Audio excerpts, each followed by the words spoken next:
اللہ الرحمن الرحیم. سلام اور دعا. پہلی بات تو یہ کہ ذمہ داری میرے کام پر شہریار بھائی اور ثاقب بھائی نے ڈالتی ہے. میں استاد تو نہیں ہوں. یہ دونوں حضرات جن کا نام میں نے لیا یہ دونوں اچھے خاصے استاد شاعر ہیں اور مجھ سے کہیں بہتر ہیں اور درس دینے کے معاملے میں بھی مجھ سے کہیں زیادہ بہتر ہوں گے کہ جس معاملے میں میں سب سے زیادہ فیل ہو جاتا ہوں وہ درس دینے کا معاملہ ہے. لیکن ان دونوں نے ایک ذمہ داری میرے سے سپرد کی ہے تو میں نے سوچا کہ اس طرح سے میں نے جو درس پڑھا ہوا ہے وہ آپ لوگوں کو واپس لوٹا دوں کہ مجھے یہ موقع میسر آ رہا ہے کہ میں جو درس پڑھ چکا ہوں وہ آپ لوگوں تک اس کو پہنچا دوں, اپنے مطالب کو, نرائض کو آپ کی خدمت میں پیش کر دوں, یہ دیکھنے کے لیے کہ بندہ حقیر نے درس صحیح طریقے سے پڑھا ہے یا نہیں پڑھا ہے. اس طرح ایک مباحثے, ایک درس کے دوبارہ مرور کا, دوبارہ مطالعے کا موقع بھی فراہم ہو رہا ہے اور اس کے ساتھ یہ بھی واضح ہو جائے گا کہ میں شاعری کے دروس پڑھنے میں کتنا کامیاب رہا اور کہاں کہاں کیا کیا کمی باقی رہ گئی ہے جسے انشاءاللہ اس گروہ میں, اس بلد میں موجود اساتید اور دیگر مستند شعراء جو اس گروپ میں موجود ہیں وہ سب انشاءاللہ میری مدد کریں گے کہ میں ان کمیوں خامیوں کو دور کر سکوں. ہمارا ارادہ یہ ہوا کہ اس گروپ میں ہم اصناف شاعری پر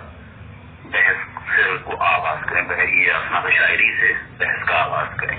بحثیں کرنے کے لیے بہت ساری موجود تھیں, جیسے خود عروض کے معاملات, قافیہ, شعر کی صنعتیں, صنائع بدائع, بلاغت, فصاحت, بلاغت, اس طرح نثر کے موضوعات بھی بہت سارے ہیں جن پہ بات ہونی چاہیے. لیکن کہیں سے ابتدا کرنی تھی جس کے لیے ہمارے ثاقب بھائی نے, محترم عباس ثاقب صاحب نے اور شہریار صاحب نے اور ان کے ساتھ اسد کاظمی صاحب نے سب نے مل کر فیصلہ یہی کیا کہ سب سے پہلے اصناف شاعری سے بات کو شروع کیا جائے, کیونکہ ہمارے یہاں سب سے زیادہ جو اس گروہ میں بھی موجود ہیں اور اس کے علاوہ بھی اطراف میں جو لوگ موجود ہیں جو ہم سے رجوع بھی کرتے ہیں, ہمیں سکھاتے بھی ہیں اور خود بھی سیکھتے ہیں, اس میں زیادہ تعداد نثر لکھنے والوں سے زیادہ شعر کہنے والوں کی ہے. اس لیے ضرورت اس بات کی محسوس کی کہ پہلے ہم اصناف شاعری پر بحث کریں اور اس لیے بھی فیصلہ کیا گیا کہ 2-3 منٹ سے زیادہ کا کوئی کلپ نہ بنایا جائے تاکہ سننے میں آسانی رہے. اس لیے 3-3, 4-4 یا 5-5 منٹ کے 1-1, 2-2 کلپ ہر پیر کے دن اسی گروہ میں اپلوڈ ہوتے رہیں گے انشاءاللہ. اور اصناف شاعری پر پہلے بحث کی جائے گی, اس کے بعد دیکھا جائے گا کہ لوگ ہماری آراء سے متفق ہیں, سیکھ رہے ہیں اور ہم اپنی غلطیوں پر قابو پا رہے ہیں تو پھر اس سلسلے کو انشاءاللہ اور آگے بڑھایا جائے گا. تمام لوگ ہی جب شاعری کر رہے ہیں تو اس بات کی ضرورت اور زیادہ ہو جاتی ہے کہ شاعری کی اصناف معلوم ہو تاکہ انسان مقید نہ ہو جائے صرف ایک چیز میں کہ وہ چند گنی چنی صنفوں میں, یا بعض اوقات ایسے بھی شاعر ہیں جو صرف ایک ہی صنف میں پوری زندگی گزار دیتے ہیں. شاعری کا میدان بہت وسیع ہے اور بہت کچھ لکھا جا سکتا ہے. چھوٹی چھوٹی سی باتیں ہیں جن کو جاننے سے شاعری میں حسن بھی پیدا کیا جا سکتا ہے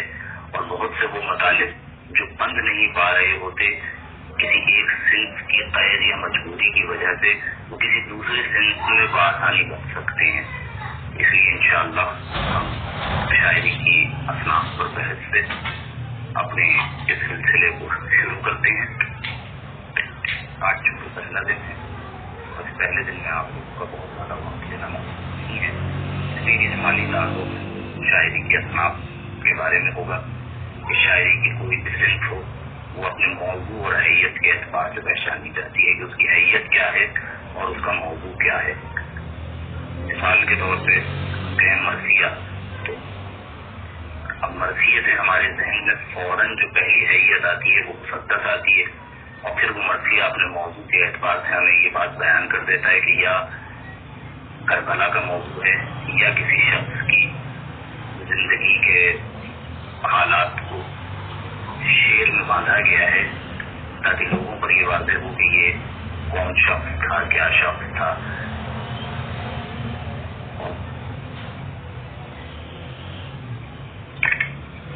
اس نے کیا کیا کام انجام دیے، اپنی زندگی میں کیا کچھ کر سکا، یا کسی شخص کی موت کا یا کسی شخص کے شہید ہو جانے کا مطلب اس میں باندھا گیا ہوگا۔ شاعری کی اقسام یا اس کی اصناف کو، شاعری کے اصناف کو دو اعتبار سے تقسیم کیا جا سکتا ہے، حیت کے اعتبار سے اور اس کے موضوع کے اعتبار سے۔ حیت کے اعتبار سے اس کے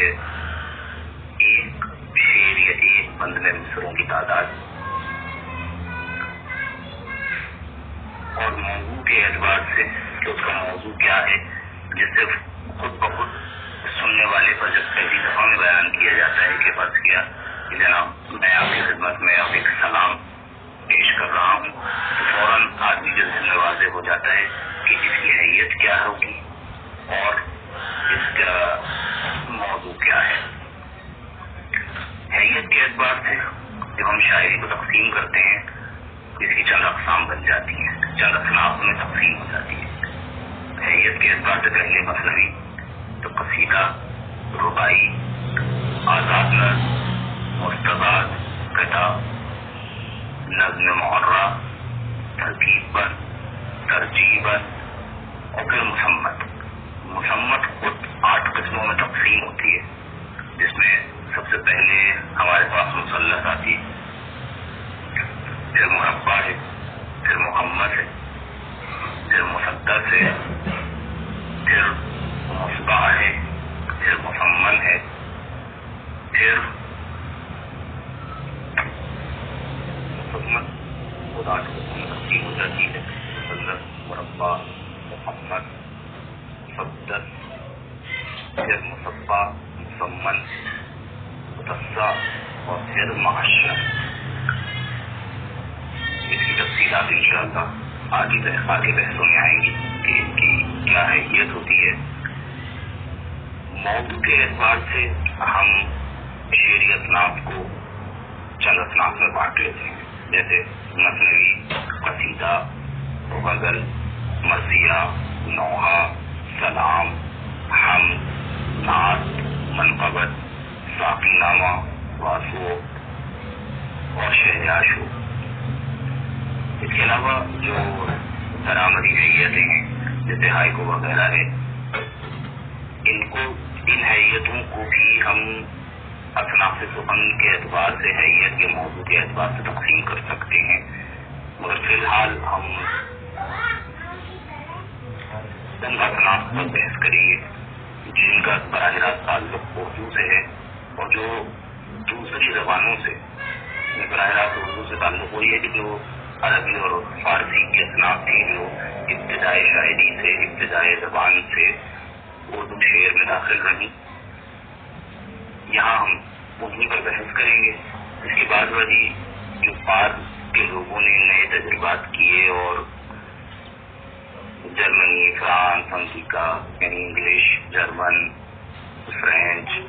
ان زبانوں سے جن اصناف کو داخل کیا اردو شاعری میں، ان پر اگر وقت ہوا تو انشاءاللہ ان پر بھی بحث کریں گے، لیکن ابھی اس سے ہم سر پہ نظر کریں گے۔ حیت کے اعتبار سے اور موضوع کے اعتبار سے جو ہم نے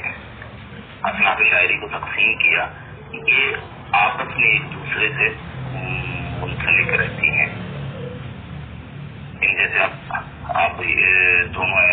تقسیموں میں خود مشاہدہ کر سکتے ہیں کہ جیسے مثنوی اور قصیدہ حیت میں بھی موجود ہے اور مثنوی اور قصیدہ موضوع کے اعتبار سے تقسیم میں بھی موجود ہے.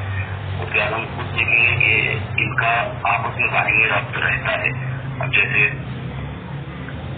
خود حیث میں جو تقسیم کی ہے اس میں ہم نے آپ کے سامنے بیان کیا کہ ترکیب بند اور ترجیح بند کی ہے. تو ترکیب بند اور ترجیح بند کی علیحدہ سے حیثیت نہیں رہ جاتی اگر ہم مصنف کے نقطۂ نگاہ سے دیکھیں. اسی طرح سے مرثیہ مفصل کے ساتھ مخصوص ہو جاتا ہے. اردو شاعری میں مثلث، مربع، محمد، مسدس، مثنوی، قصیدہ، رباعی، آزاد نظم، مستزاد، قطع، معرہ بہت کثرت سے کہے گئے اور بہت زیادہ کہے گئے. لیکن مصفع، مسمن اور اس کے علاوہ دیگر اصناف میں شاعری کم کی گئی. لیکن جب ہم ترکیب بند اور ترجیح بند کا ملاحظہ کرتے ہیں، جب اس کو دیکھتے ہیں تو ہمیں پتہ چلتا ہے کہ یہ مسمن اور معاشر مسمن اور معاشر یہ ترکیب بند اور ترجیح بند میں شامل ہو جاتے ہیں، اور ترکیب بند اور ترجیح بند کی اپنی علیحدہ حیثیت اگر مسمن کے نقطۂ نگاہ سے دیکھیں تو ختم ہو جاتی ہے. اردو شاعری میں اگر آپ کی نظر سے گزرا ہو تو مجھے بھی اطلاع دیجیے گا کہ میں نے نہیں دیکھا کہ مصفع یا متبع گزرا ہو. یہ یعنی 7 مصروں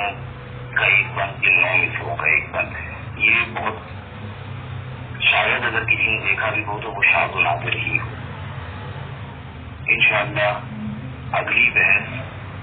ہم انہی حیتوں میں سے کسی ایک حیت کے بارے میں شروع کریں گے، اور فی الحال ابھی کسی تعارف پر بات کرتے ہیں تاکہ آپ لوگوں کے ذہنوں پر بھی گنا نہ گزرے. ایک ہی کلی اجمالی تعارف ہے اس کا کہ ہمارے پاس اصناف شاعری میں کیا کیا چیزیں موجود ہیں، کیا کیا اصناف موجود ہیں جس سینس میں ہم شاعری کر سکتے ہیں. اور صرف ایک بہت زیادہ ہوا تو منفرد نعت، حمد یا نوح سلام اور غزل تک ہی ہم مقید نہیں ہیں، بلکہ ہم بہت ساری اصناف ایسی ہیں جس میں شاعری بآسانی کر سکتے ہیں اور اپنے مطلب کو رائج اصناف سے زیادہ بہتر طور پر ان اصناف میں پہنچا سکتے ہیں جو فی الحال ہمارے لیے رائج نہیں ہے، ورنہ یہ اردو کی بہت رائج اصناف ہیں. تو ہم ان اصناف کا سہارا لے کر اپنے مطلب کو بہت واضح طریقے سے دوسروں تک پہنچا سکتے ہیں. آج کا درس یا آج کی یہ بحث مباحثہ، یہ آج کا جو سبق میں نے آپ کو سنایا ہے یہیں پر ختم کرتے ہیں. انشاءاللہ اگلے ہفتے انہی اصناف شاعری میں سے کسی صنف پر کچھ مفصل بحث کریں گے. بہت زیادہ مفصل کا ارادہ نہیں ہے تاکہ سما خراشی نہ ہو اور گراں بار خاطر نہ ہو. السلام علیکم ورحمۃ اللہ وبرکاتہ.